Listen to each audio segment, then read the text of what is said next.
Hey, this is John Leon Guerrero. Our guest today is Bill Mankins. He's been on the show before. We recorded an episode with him on JJ's balcony in Playa in the middle of the night. He and Pete met working missions in the sandbox and have maintained a friendship that has evolved with their life objectives. Bill, or Manny as Pete calls him, is a peak performer in the special ops world, and his life objective is to influence circumstances and curricula for operators to be more prepared, more informed, and ultimately more effective. Bill is himself simultaneously defending two PhDs because that's how he does it. And in today's show, they talk about Bill's approach for identifying the uniquely leveraged qualities of a special operator to maximize their education specialties. It's a fascinating conversation. You've heard him before and you're going to dig him again. Here's our guest today, Bill Mankins. Lions Rock Productions. This is Jay This Moore. is Greg Proops. This is Jordan Harbinger. This is Dexter from The Offspring. This is Nathan This is East. Sebastian Younger. This is Rick This Marotta. is Stuart Copeland. This is Mick Gillette. This is Andy Summers. Hey, this is Skunk Baxter. This is Gabby Reese. This is Rob Bell. Hey, this is John Leon Guerrero. Hey, and this is Pete A. Turner.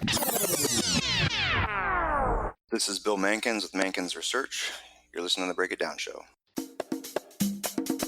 And now, the Break It Down Show with John Leon Guerrero and Pete A. Turner. Yeah, this is fun. Actually, I just had Bill's friend, who I got because of Bill, Cortland Sykes, on. Cortland ran for Senate and didn't go how everybody would expect. So it's funny to have Cortland on and now talking to my... And we go back 10 years now. I don't know if you realize that, but it's crazy. Yeah. Yeah, but, you know, when we've done shows together where you've been a guest, we've done shows where you've been a co-host. You're doing so many incredible things. Getting a double PhD is just the beginning because you've got bigger things in the future, some of which we can't talk about, but some of which we can. And I love the overall mission of what you're trying to do. So I guess since you've been on before and talked about, and I'll just mention, talked about the Mankins Academy, let's put that aside and push people that direction, and that's an ever-evolving process. But let's talk about where you're at right now with Mankins Research and some of the things that are coming up. Yeah, so we set up a nonprofit to do research and education. That's the charter with regard to the interface of 2 points. And that's national security and higher education. So, you know, typically these are looked at and thought of in 2 separate domains, and that's really unfortunate. And so what we're trying to do is in several ways, one with regard to actual people, personalities, talent, if you will, the HR part of assessment. And then the other is curriculum and looking at the training, what knowledge, skill, and the like are sort of next level things. I mean, if you're looking to the future in any particular way, part of that's looking to the past and part of that's seeing where things are evolving. And so when we look at the context and nature of battlefield, not only the battlefield, but of just conflict and competition in general, where the next advantages and breaks are going to be is what we're looking at, what we're doing our research and education on. So we began and now we're starting to evolve, and we're getting ready to have a first round of camps this summer. That's kind of, we're not really advertising it out. It's just for a small group of people that we're going to do basically a test and run on. And then in 2020, it'll be really open.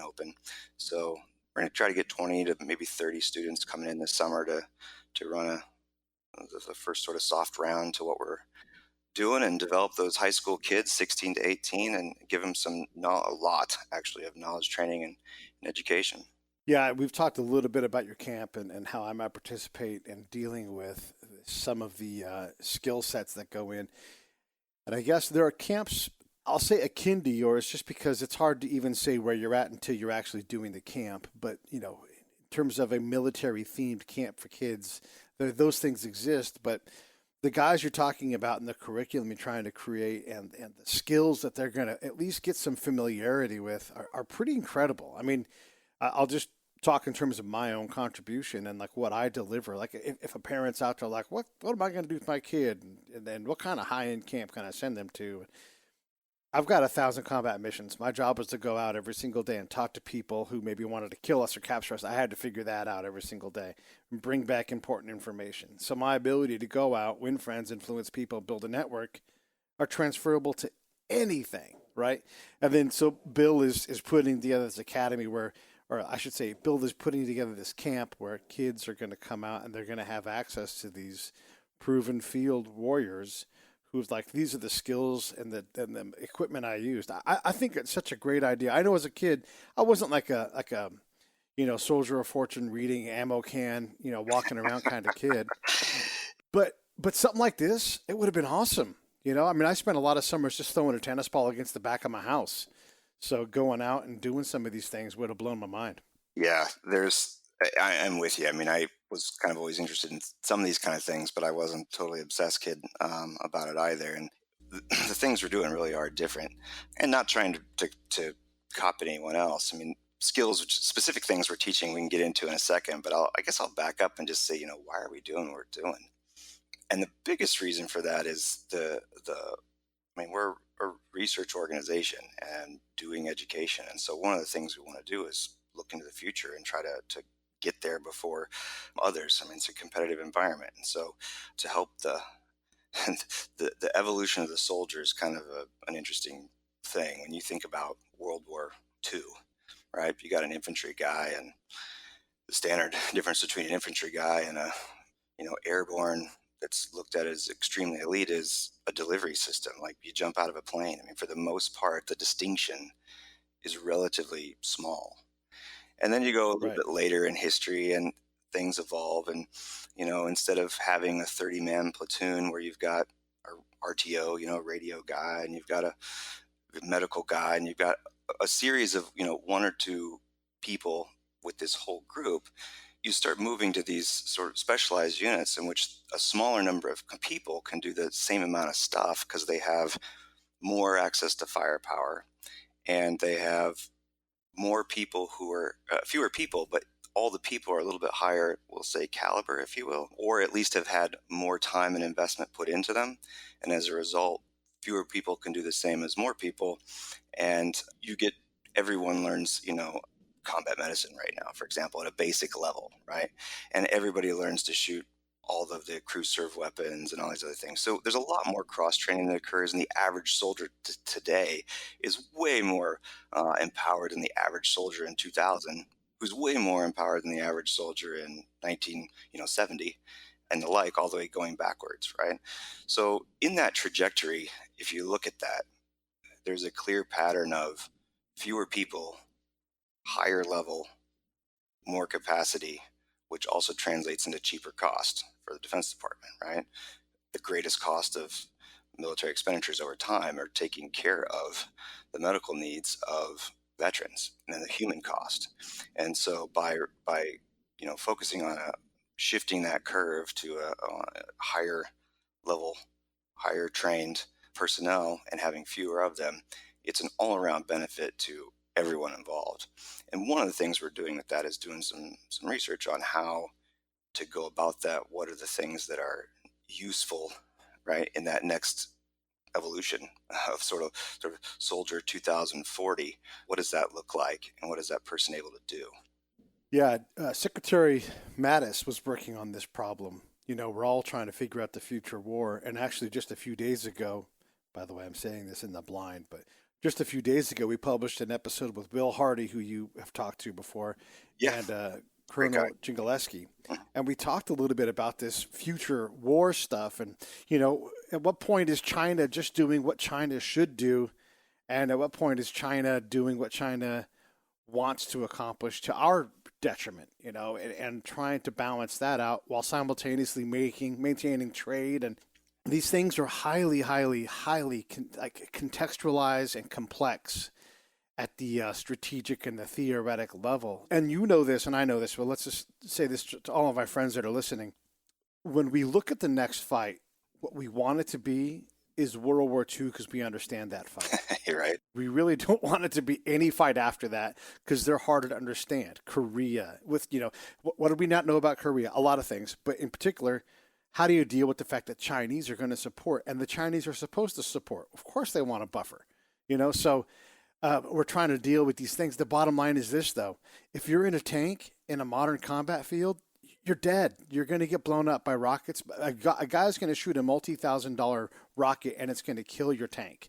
and you're going to all that money and expertise is going to get burned up on the battlefield before you even do anything about it.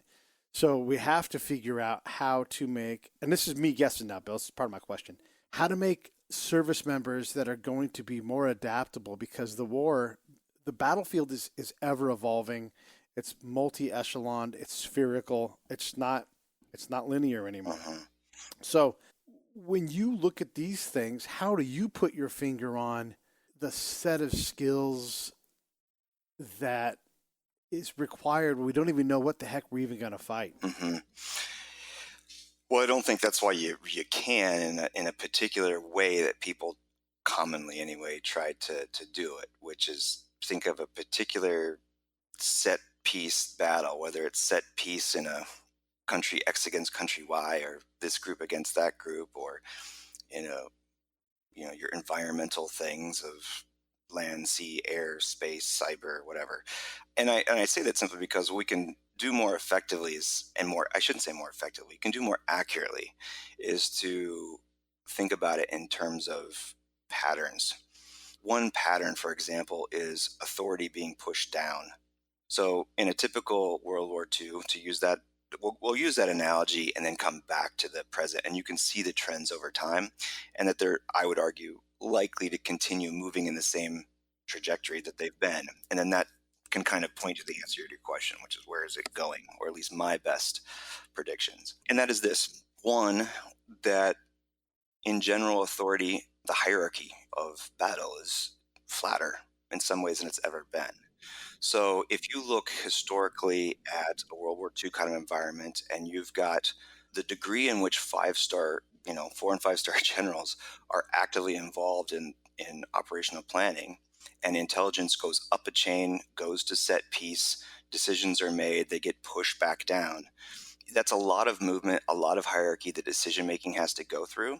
And as a result, sort of the agile ways that people can respond are less in that environment and becoming more so, I would argue, in a new environment. A good parallel for this is the way that currently in the software industry, for example, you've got project management. And there was an older version of project management that Microsoft Project created. And if you look at the software explicitly, you can see it, in which there's this long-term, multi-year cascade kind of plan on what you need to do, when you need to do it. And first you do A, then you do B, and then you shape and control the environment based off of your moves and your actions solely.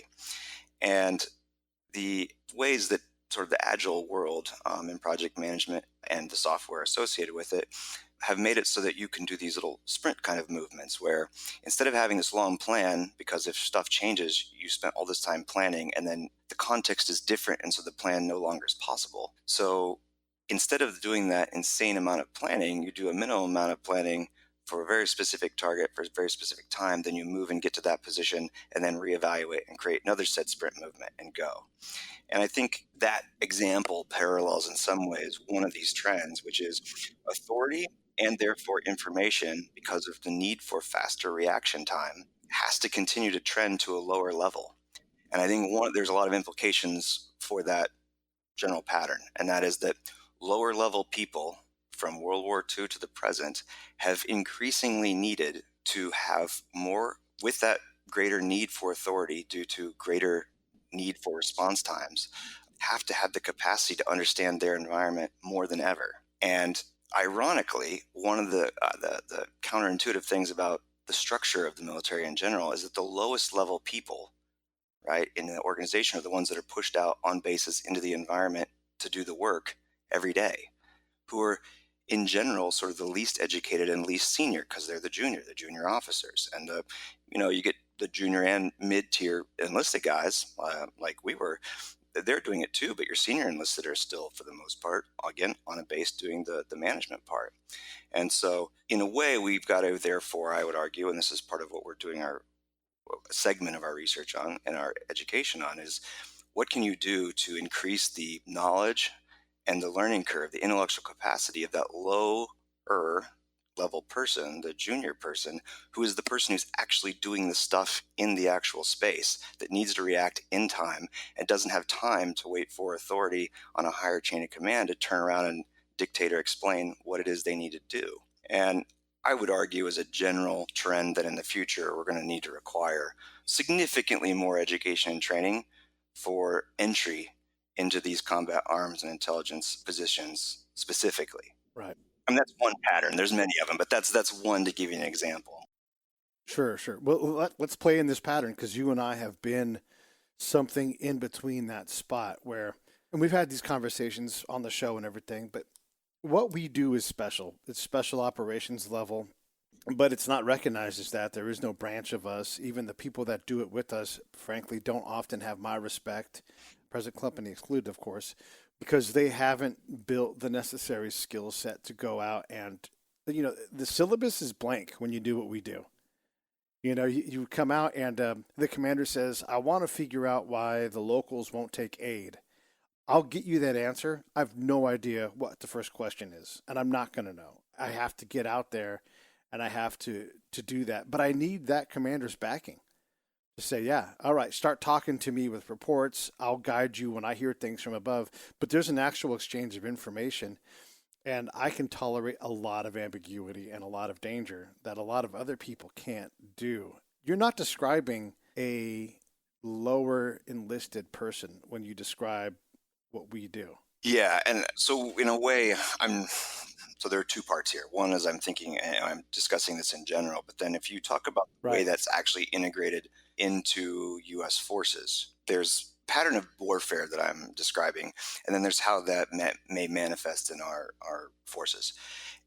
And there's the way that those forces have been structured in the past. There's the way they might be structured in the future, and those could change. So in the past, DoD has not chosen, because it didn't feel the need or didn't believe it had the capacity to, either way, it's same result, which is to create an internal capability that can actually do that. Because it does take, a greater, it takes a certain kind of person. So there's an HR component to that. And then it's the raw talent. And then B, it takes a certain level of kind of training in order to get that person there. Right. And so you can't, if you're going to build a high-speed dragster, or you're going to build a high-speed race car, or you're going to build a surgeon, you can't do it in a short time, and you can't do it just willy-nilly. And not all people are either capable of it, right? And not all people are willing to or able to endure the grind or the level of learning that has to happen. So it's those two things of capacity and training. And in general, in an industrial style warfare environment, because that's what we're transitioning away from it, but it's awful slow, in which the plug and play mindset of industrial society. So here's a general concept and a pattern also that I would argue is the second sort of pattern I would talk about of the future of warfare, which is in the past, in industrial societies, you have the factory. It's plug and play. It's interchangeable parts. Not only is the thing, like the car tire or the clutch, interchangeable, this one goes bad, you replace it with a new one, but the people themselves in the factory are interchangeable. And they're done so that if one person goes down or whatnot, everyone doesn't have to be a master craftsman, right? That's the general transition to industrial society, where before you had people who were the artisan or the craftsman. I am a blacksmith and this is what I do, and I'm a master of being a blacksmith. And not everybody can just hop in and be a blacksmith, or I'm a painter, or I make furniture. This is what I do. Instead, you create factories where anybody can be plug and played into the system, because all they do is pound this particular nail into this particular place, and they do it 100,000 times a week, right? The assembly line. And so that is really useful, and in a certain time period, a certain epoch, and in certain locations. And as a result, you get a certain kind of warfare out of that, which is you get draft style warfare, where anybody can be pulled off, in theory, right, out of society and plug and play into any position that the Defense Department has. And so all of the systems, all the training are designed to be, it's not dumbed down. It's to say that they're mechanized to a very interchangeable way. And so you do paint by numbers instead of artists. You reduce it down and say, anybody can know that if it's a number 1, we paint it yellow. If it's a number 2, we paint it blue. If it's number 3, we paint it this. And here's the set of colors so that you can't screw up the shades of blue, right? It's really controlled, really preset, really designed. And this is pretty much what we've done. And because we've built it that way, largely personality or interest or skill doesn't play into the recruiting process.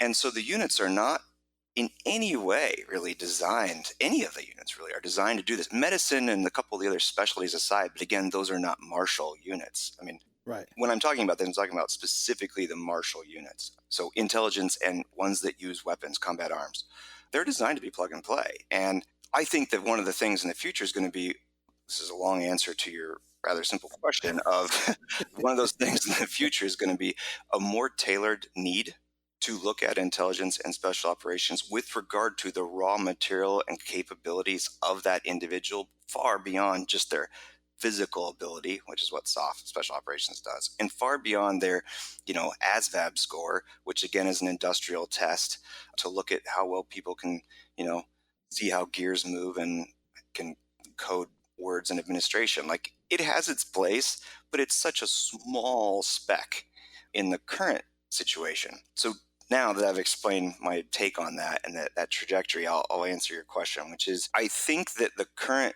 structure doesn't allow for it, which is exactly why people like you and I were brought in on to advise on the outside, is because there's a recognition that, hey, here's something that our current personnel system and our current education and training system doesn't get us people who can do X. So we're going to outsource it.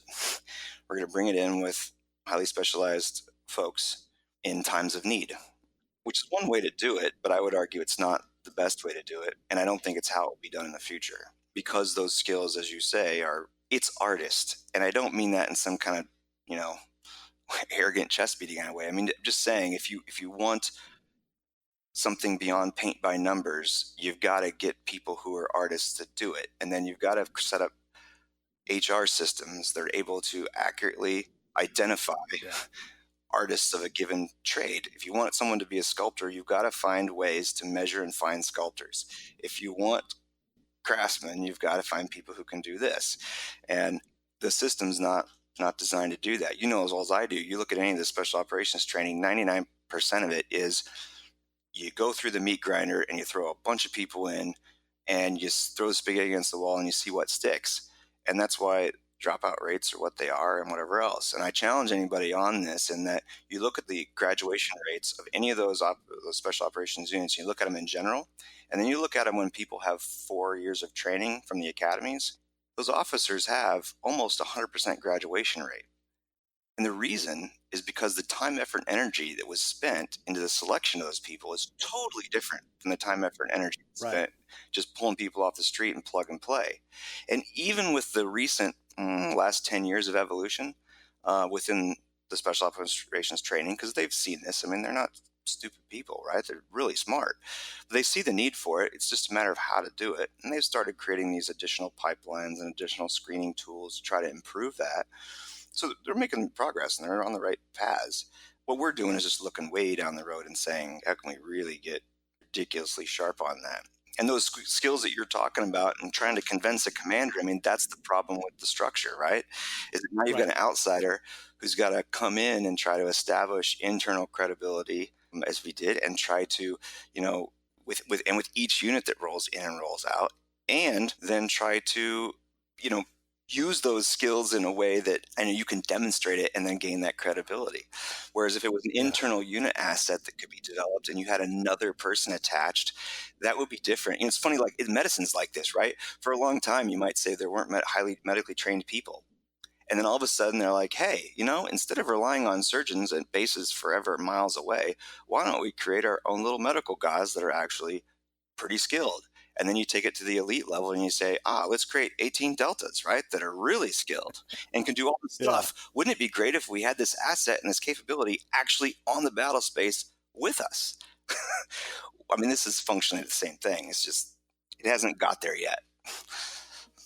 Right. Well, that was a great answer and a good, a long background on all of these things. And one of the reasons why I do these shows and one of the reasons why I do the whole podcast is to try to explain some of this stuff, because I don't presume to know the answers, but I know how to ask the questions. And you talked about the artistic approach that we take. And one of the things that we do, so if an artisan is going to build a bronze statue of LeBron James that's going to be out in Cleveland, they make, increasingly larger mini statues. Maybe they sell them off. Maybe they throw him back into the fire and smash him to 1,000 pieces because he keeps looking like Michael Jordan instead or whatever, right? Like they play with it. We're the same way. I'll throw some paint on the canvas and see how blue works this day. And it turns out I keep needing red. And so I keep wadding it up on the ground and throwing it away. Yeah. So like if you watch me work, you don't know I'm working. You just think I'm having a bunch of conversations. But there's a lot going on in my artistic side of my head as I try to make sense of what I'm seeing, because I'm really trying to translate. This is ultimately what I'm trying to do. I'm trying to translate a different reality to an alternate reality and able to visit both places. That's what makes me valuable. I can enter the local reality enough to get enough of it to bring that back and say, this is what you're dealing with. These are the people that, but even in there, I've got to earn credibility within their circles to get that. And that's why when the Taliban, say we met the guy with the beard and he's honorable, and you know this because you've done the same exact things. That happens over the course of time and with a lot of discomfort and a lot of mistakes. Yeah. We're not built to tolerate those kind of mistakes. And also our system currently is very monolithic so that, the hierarchies of the command, we could be doing ground changing stuff at the battalion level and the division boils it down to one line. And then you're like, hey, we'd like to come present at the We're Doing Incredible Things in the Field conference. And they're like, yeah, you're not invited. Like, what? We're not invited. Like, you've literally named the thing after the thing we're doing and we can't get 10 minutes. So, and this is in no way putting down people at the higher echelons, but you have like the army or division level political officer who's never been on the ground, doesn't have a degree in the area that we're in, and they're providing advice, and I can't even get in the room internally. Yeah. It's crazy to expect different outcomes as you illustrate this whole system. You have these artisans on the ground that are doing something potentially incredible, making a lot of mistakes and tolerating that to get to where the fertile ground is. And building a system that tolerates that. I mean, can you imagine if we had a tab that instantly gave us bona fides with any commander? Like, oh, you guys do that incredible shit that no one else can do. Like you guys talk to goats and that kind of thing. Like, yeah, we're those guys.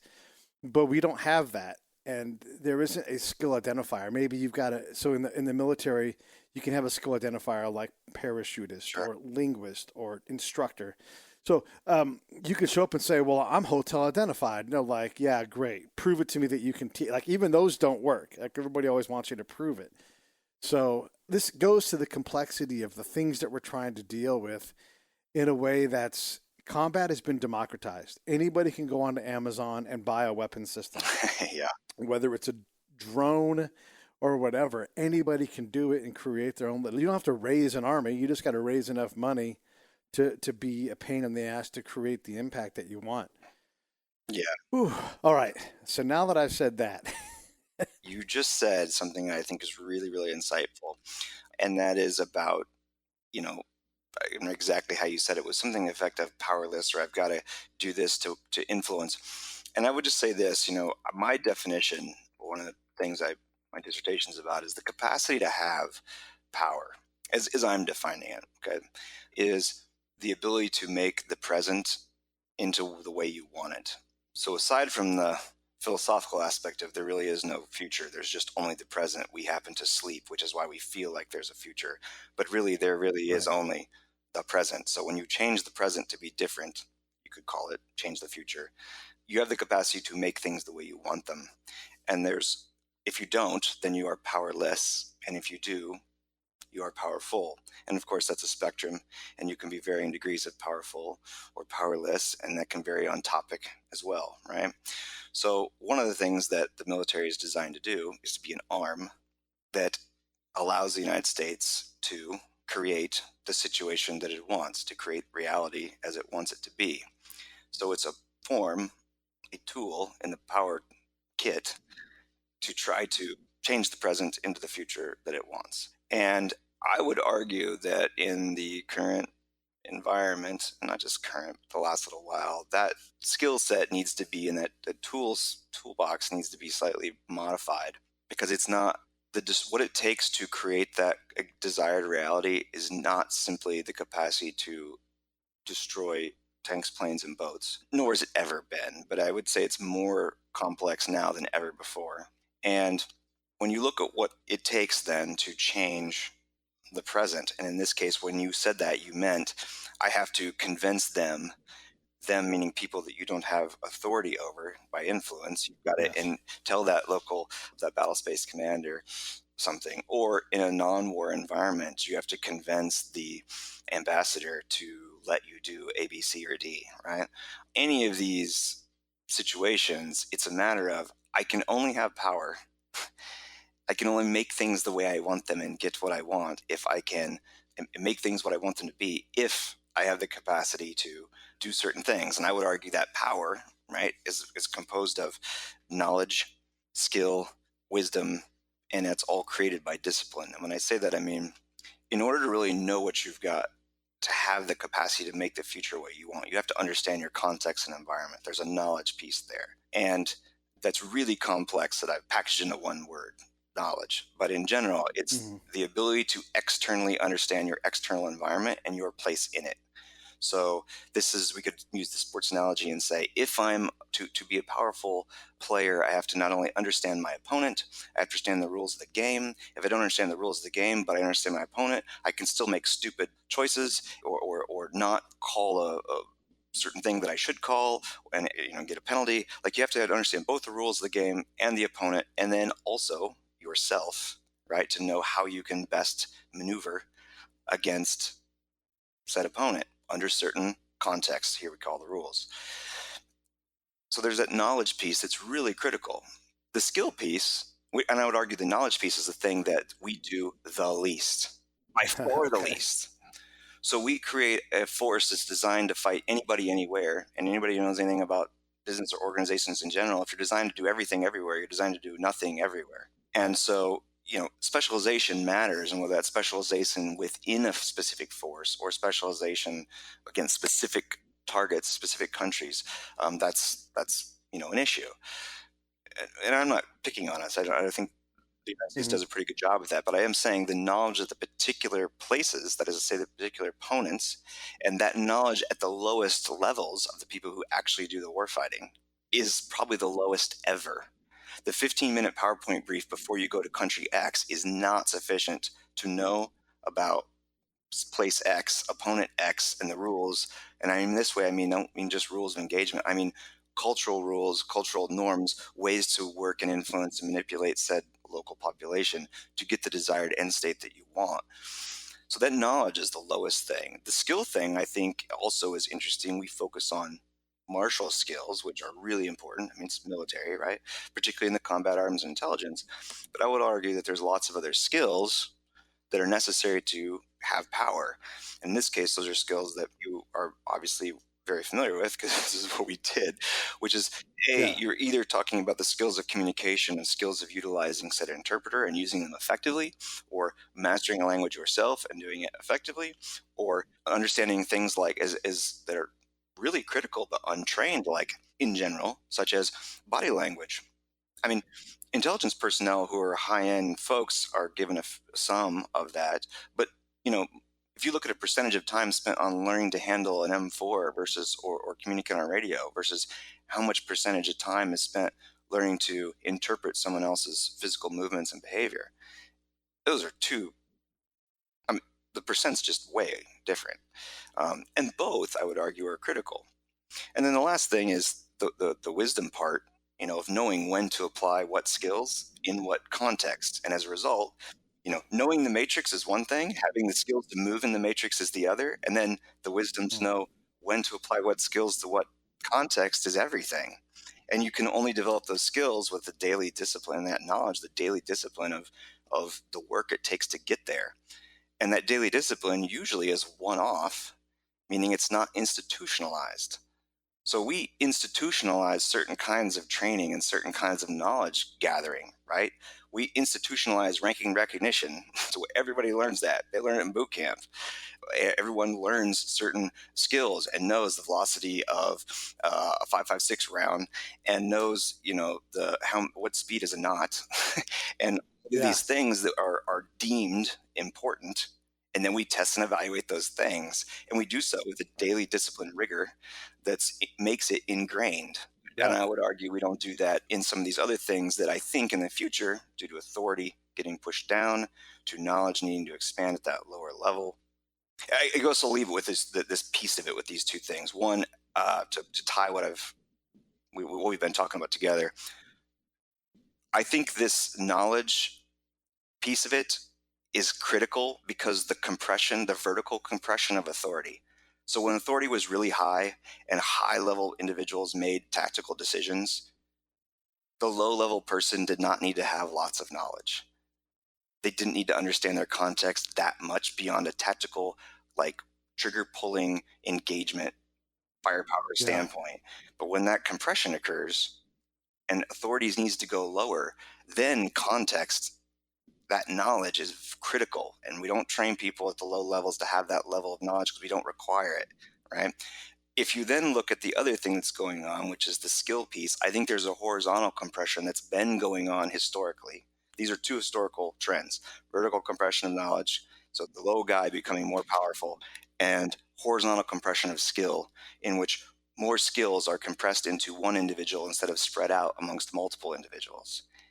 And in both of those compressions, it leads you over time to say the lowest level combat arms and intel guys on the ground have to be about twice as good as what they are today. And I don't mean that because they're bad today. What I mean is the future demands of those moving trajectories are going to require, just no different than the master's degree is the new bachelor's degree in the sense, right? Or the capabilities of a World War II soldier who got their, 6 weeks of boot camp and are thrown in the mix, as opposed to the multi-years of preparation that the standard special operations guy goes through. That might end up being 4 years of preparation instead of 2. Yeah. That might require a master's degree and an area study instead of just a bachelor's.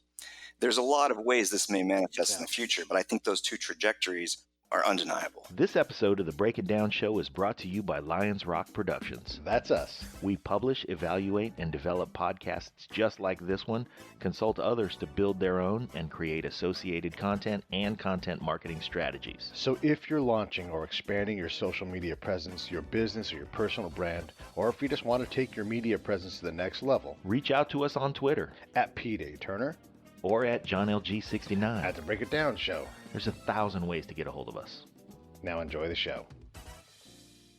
There's a lot of ways this may manifest in the future, but I think those two trajectories are undeniable. So just to add some context for the audience, we're having a pretty high-level discussion here, which I know they can handle, but there used to be a guy called the sapper, and that was his job. Whenever they hit something that needed to be blown up so they could push through a wall, a bunch of barbed wire, that was that guy's job, and he carried those tools. That is now a task. So in World War II, you had a guy that's like, get me the sapper, boom, blow up, we're running through. And I'm really simplifying here, but that was what that guy did. Now it's like, oh, we have an obstacle that we're going to blow up, whether it's a doorway or a berm, it's not that person's only job. So this goes to what Bill was saying. It's like war has become a lot more complex. Like, you've got this bandolier explosive around your chest because we always have that, but also you're the medic or whatever. Oh, I wanted to back out a little bit. You talked about matrix, and the thing, again, that I always experience that I don't know how to solve is that if we do look at like a multinodal matrix, and in my brain it's very cube-like and works, but in reality, let me push pause on that and come back to that and say the tasks required on the ground are completely different than the tactics that we're trained for. And this is kind of what we're talking about, like knowing the velocity, the muzzle velocity of, and the effective range of an M4 rifle, or whatever it's going to be, whatever weapon system it is, that super detailed knowledge that allows you to correct and engage the enemy, close with and destroy, right? That's what we want to do. Those skills are becoming less important, and yet they're still trained as the most important thing. And understandably so, because there's an ethical problem of not training combat soldiers for combat. Right. Unpause. Okay, so now we're back in my matrix again. And it's sort of this cubicle, multinodal thing where someone like you and I, we can see a bigger matrix than, say, the military can, because they culturally aren't allowed to see it. It's just not what they do. So one matrix is very, Western. It's Germanic. It's 15 dots high and 27 dots left, and and another 50 dots wide, and we know how to navigate within that matrix because we've been in the military. And then you bring in this like caramelized flowing matrix that only you can see from certain angles. It's almost like an alternate reality that, again, you and I can go see. Yeah.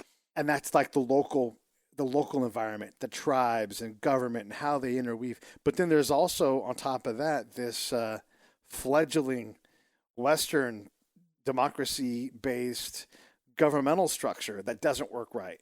And so you have all these choke points and dead ends where effort is put in to, let's say, fund the Ministry of Agriculture, and you're trying to get that capacity to come to the ground. That's an independent structure in terms of how the military sees it to theirs, but it's really not, because they're impacting that structure directly. So bad partnership at any level in that chain, that government chain, is going to cause impacts that are negative upwards and downwards in that scale. I know I'm getting really complex and trippy here, but the point is that all these inputs into this matrix create outcomes that make the desired goal, the desired reality for right now that you talked about earlier, impossible where Bill and Pete and Will are on the ground, and Dr. Ledet.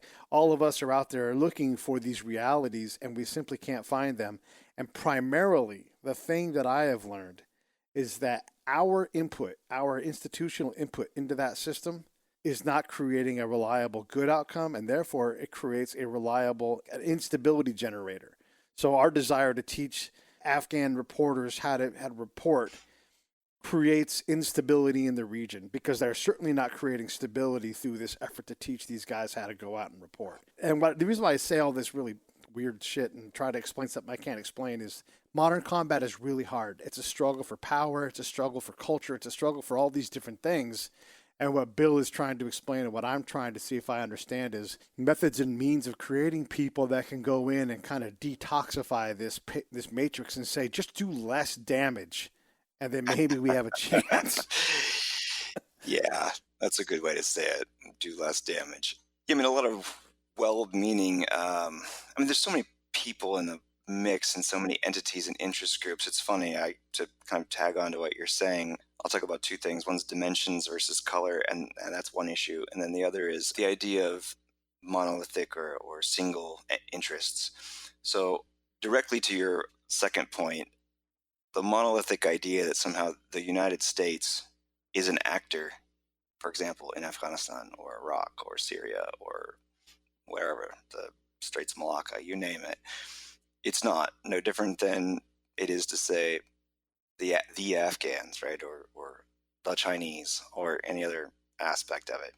And then because it's not that way, that's what makes it complicated. So, for example, as we talked about in the podcast last week with John Murphy, his experiences in Vietnam and ours in Afghanistan, that's you can see it huge. The State Department has its own interests, which may or may not conflict with the CIA, which may or may not conflict with Department of Defense, which may or may not conflict with various NGOs, right? And that's on the home team's what's perceived to be unified interest, America, when actually America doesn't do anything. Organizations within America do stuff, and sometimes they have conflicting interests and sometimes they don't.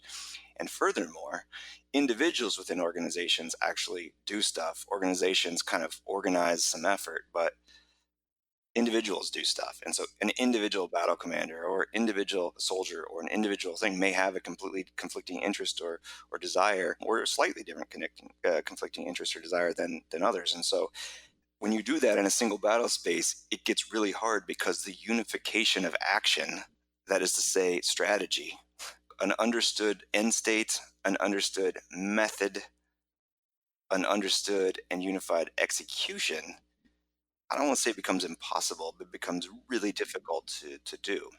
And that's true with our oppositions as well. And it's true when we need to think about our oppositions as well, which is, the Afghan people or the American people are not real in the sense that there are multiple Afghans with very different interests, and there are multiple Americans with many different interests. And so anytime, there's any one takeaway I'd probably say from the the last 5 minutes of me talking is anytime you hear somebody on TV or anywhere else say, well, the American people, next time you hear American politicians, it's such a joke. Or, the news and anywhere talking about the people of wherever, they have no idea what they're talking about. Or they do, and they're just conniving, because that's not real. And so getting our own interests in alignment is a really important piece, and why that mess you're talking about exists. And then the other thing I'll talk about is the dimensions in color, which was kind of funny. You're talking about understanding the battle space, and a metaphor I think that's maybe useful is dimensions versus color, where you were saying, hey, certain people come in and they see it like this, and another person's they see it like that. And a way to kind of give a metaphor to explain that is, one unit might come in, and due to their level of understanding of the complexity and the angle at which they view the problem, right? Isn't it? Oh, yeah. Describe how they see it. And so somebody may have a low level of understanding and may see something in, 2 dimensions only, right? Somebody a little more complex might have a 3-dimensional view of something. And another person may have a 4th-dimensional view, right? So I can't think of the name of it right now. It's escaping me. This is a great book it's a metaphor about a 2-dimensional object that can only see in 2 dimensions, and it bumps into another 2-dimensional object, and as a result it's not able to see in 3D. But there's another object that's a 3D object that's trying to describe 3D to a 2D object, and it can't see. It sees a line as a line without having to see it that there's depth to it, right? So it can only see this way. And so that complexity is based off of your knowledge and what you can see. Can you see the 4th dimension, where it's not just the object in 3D, but it's the object in 3D that moves in different points in space, right? And then the other one is the color, right? Because do you have an 8-box Crayola crayon set, and that's the only 8 colors you see in, or do you see in 16, 32, or 64 color box? And that complexity and variation determines whether you can see in 4D and 64, grain. Unfortunately, we have a lot of just, I would argue again, because of our training, because of our HR requirements, and because of how we approach building the team and training the team, due to the needs of past experiences that are different today and will further be different in the future, we do a lot of 2D hiring and 8 crayon box hiring, and try to train them to be 3D and 16 crayon boxes. Yeah. And that's useful in many places, but what we need to think about in the future is how do we up the ante across the board and get more 3D people to get them to 4D? And how do we get 32 crayon boxes and get them up to 64? And that requires raising the level of what's required for entry. It requires raising the level of what's required in the training in order to get those people to see in greater granularity and complexity. And that's not just in DoD. I mean, that's everywhere. There's something I want to take your complexity thing, and I want to make it even harder, because it's really hard to do what we do, right? And so when that dude has that, so this is what Bill is. Bill's got his 64 color crayon set, right? And he goes out and someone's like, here, and they put a carrot in there, and he's like, perfect. Exactly what I need. He knows, yes, a carrot in a crayon set. Yeah, he's like, I get it. Now let me figure out why there's a carrot in here and what I need to do with it. And it turns out he throws all them fucking crayons out, and he's got 100 different things in there. And he's like, this is what their world looks like. It doesn't work in terms of, and this is what you're saying with like the dimensions and the colors. You come back with this bag of rocks and sticks and a chicken foot and all these other things, and then you bring that back to the command, and you're like, this is what happened. And so now let me go back to the military side. That commander, that unit that comes in, it's like close with and destroy, close with and kill the enemy. Someone just said just the other day, one of the top generals in Afghanistan, that we're going to, go out and smash the Taliban. Like, dude,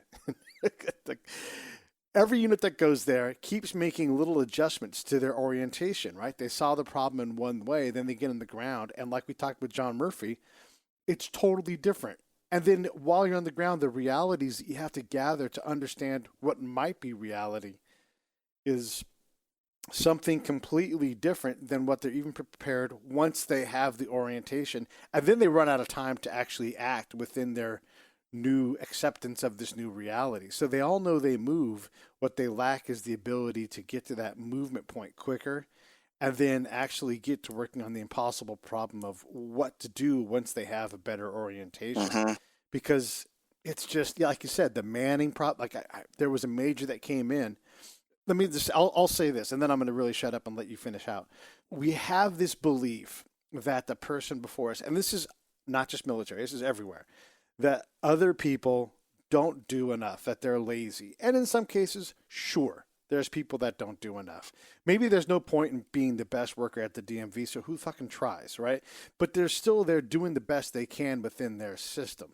So my challenge to people is always like, okay, you go stack up the people that don't work hard enough and aren't giving their best, or at least doing their darndest to give their best, and I'll go stack up the people that are doing their best. I'm going to find more people because pretty much everybody's trying their best.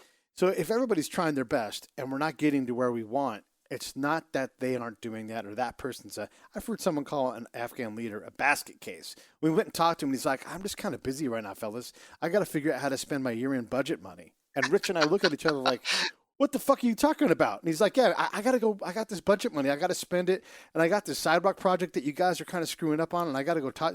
Like this guy was actually governing. Maybe he's shitty at it, but he's not a basket case. But that's what we were told before we met with this guy. So I guess what I'm trying to illustrate for the audience is the stuff that Bill is talking about, getting us to these points where when you come back with a different things in the box because you enter a whole different dimension, you enter a seventh dimension or dimension basketball or whatever it is, and those things aren't supposed to make sense. You have these different values. If you accept that most everybody is working as close to hard as they can within their system. Yeah, this person works 10% harder than that person. I don't care about that. That's so unimportant to me. What can they do in their system? They won't show up to work. It's not that they suck. That's a complete, you whiffed on that. What is keeping them within their system from wanting to show up? Oh, well, because of all these legitimate things that are out there. Like, you mean all of these 30 problems, if we can start to take care of those, you'll show up to work? Yeah, great. Well, that's where the work is. Yeah.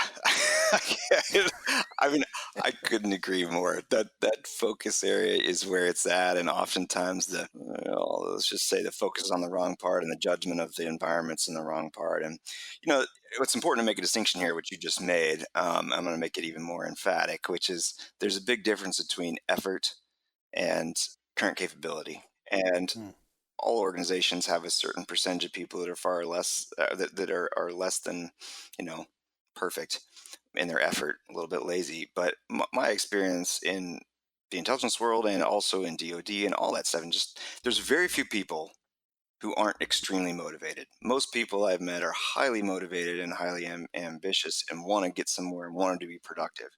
So it's interesting that I in no way think, and I don't think you do either, that sort of effort or desire is the problem, which is why even goes more so to articulating that why I think specific people, no different than in a business or any other kind of organization, aligning talent to task, right, raw material to task is super key. And then giving said training is super key, because you can have really motivated people who just simply don't have the capacity to do something that well, and they're going to spend a lot of effort and energy trying to do something that they're just not designed to do. And the other option is you're going to have great talented people who have a great desire to do something and then don't get any training for it and then can't do it, even though they really, really want to. And in both cases, that's a systematic architecture failure of the organization, not the person. And so I say that to say it's, which I know but to say to our listeners, problems that Pete and I are articulating, and the ones we're wrestling with, are not personnel problems or whatever in terms of individual effort or people being lazy or calling out DOD or anybody else for being, bad or pathetic, as much as it is saying there is a structural problem here that's going on, that's fielding a situation in said battle space in which the players that are present aren't able to do and be all that they can be because of the structure of the system, and that needs to actually be modified. And you and I are wrestling with ways to do that. And specifically, I know you were thinking of placing within either specifically within a unit or creating some kind of formal position that gives someone some kind of tabular recognition that allows them to instantaneously be recognized, approved, and integrated into a given unit and their operations, right? So when a guy with a trident or a guy with a long tab or a guy with a, CIA designation rolls into a place, people listen because it's known who they are and what their capability is, and it's recognized automatically. And therefore, it gives a shorthand that doesn't need explanation. So the credibility gap's already there. And because of what you and I do, and people like us, that doesn't exist in a formalized way. Therefore, every single time you go to a new place with every single group, they all naturally go, yeah, but who are you and what do you do? And how do I know you can actually do that, right? And so you're constantly in this several months of build, prove, demonstrate. And then, you could move so much more efficiently if that credibility was there with that shorthand of the badge. And for me, I'm agreeing with you. I think that's one of the answers that needs to happen. And I think in addition to that, and that's the one that our organization's really working towards, is to really have a hard look at the structural problems within that tie together three things: HR, education and training, and actual operations. Because right now, those are largely studied and looked at in isolation. They're silos. Yeah. And what could be looked at is what kinds of people are really good at influencing foreign people, of understanding foreign people and foreign places. And this is what one of the things we're doing. And you look and you create a list of metrics of attributes that are useful there, and then a series of tests and instruments that can help identify those specific attributes in people and say, for example, empathy in general is probably not the highest trait you would say is useful, right, for an 11 Bravo infantryman. Most people would say less empathy is good because you shoot people for a living, right? At the same time, in most places, that's actually, in I would argue, modern warfare, that's actually not true. Empathy is really useful because you need to be able to put yourself in the position of said local person to understand their reality and therefore manipulate it. And if you can't do that, you can't do that skill. I mean, you can't have that effect. You don't have that skill, and therefore can't have that level of power. And by articulating some of those things, we're hoping to move the needle in the HR and connecting the actual selection of people to the performance in the battlefield. And then the second issue is looking at that curriculum and saying, okay, once you have a set group of people that has the capacity, raw capacity, how do you train them up? And this is no different than an NFL coaching situation, right? As you look and you go, well, I could either plug and play with anybody off the street, which is what high schools do, and say, here's what we're going to play with because this is what's in our town. Or you do what colleges do, in which you say, you know what, we got a national capacity to go out and recruit. And we're going to actively go out and recruit very specific people under very specific prototypes for very specific positions and attach talent to, I don't have a defensive back body playing defensive end in college football. You might get that in high school because that's what you got to do, right? That's who you got. Yeah. But at the college level, if you want and you're willing to take the time and you're willing to put in the resources, you can actually go get exactly what you want for a given position. But that requires you to know what that position is going to do, how they're going to function, what they really need to be good at, and articulate those attributes in a meaningful way, and then create instruments to identify them. And that's what we're doing. And that's for people that are playing a damn game. Like, you want to go play water polo, I need a guy who's 6'5", throws 65 miles, and you can name those things. And they're playing a damn game. They're not playing combat. Yeah, man. You look at what time, effort, and energy that's put into that to things like the NFL draft. I would argue this. It's such a great. In general, people,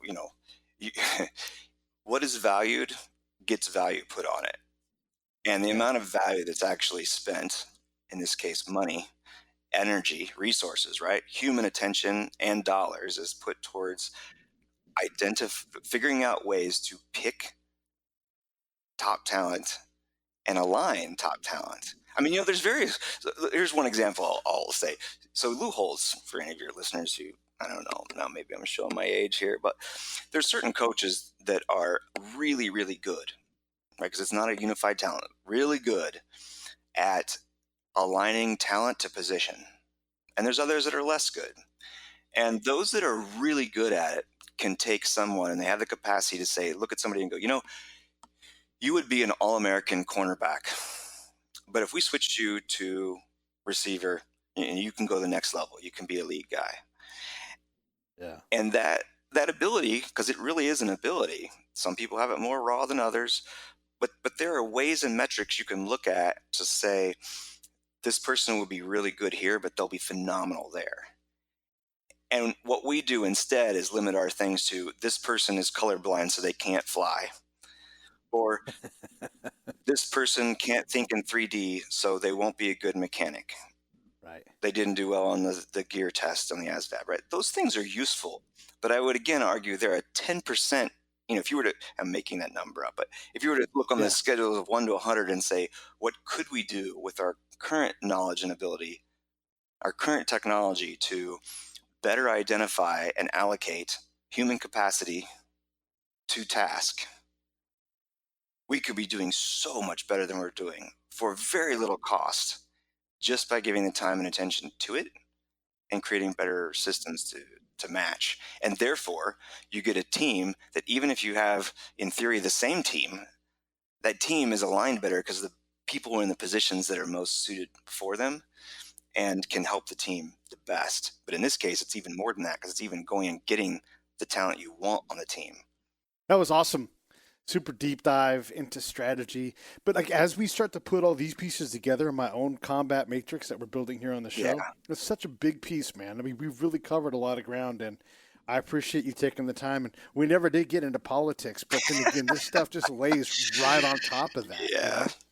Yeah, we will do next time, Pete, because it is, anytime you're doing picking, you're by definition being political. Even I don't mean party-based politics, but I mean you're deciding, how things should be, which is inherently political. So, yeah. And without opening a can of worms, we also do a shitty job in the selection process. We make the most complicated, complex job in the world so shitty, nobody who could actually maybe handle it actually wants that job. It's just all egomaniacs and influencers that get a chance at it. And it's like those two traits, egomaniacs and social influencers, aren't what I recognize as being presidential qualities. Yeah.